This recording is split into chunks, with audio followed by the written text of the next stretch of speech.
Catherine Bernardo update. And sa post ng TCL Philippines, nabangan si Catherine sa SM Mall of Asia Music Hall sa June 28 na yan.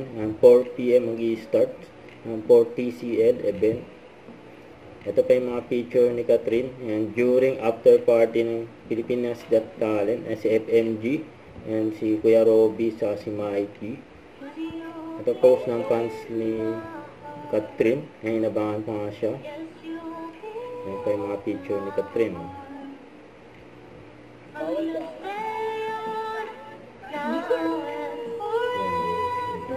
Ganyan ka, very accommodating si Catherine sa mga fans.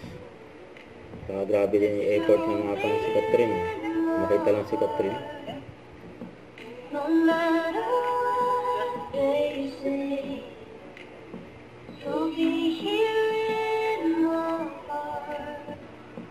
Tapos yan po.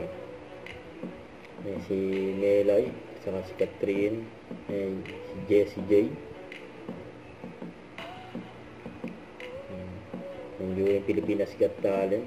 Yung ganyan kabait si Catherine sa mga fans, kaya maraming nagmamahal kay Catherine.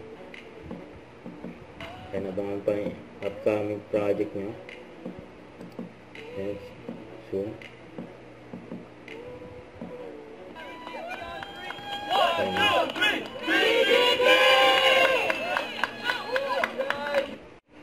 Don't forget to subscribe, click the notification bell for our update. This is Richard Action Live. Stay tuned for more videos.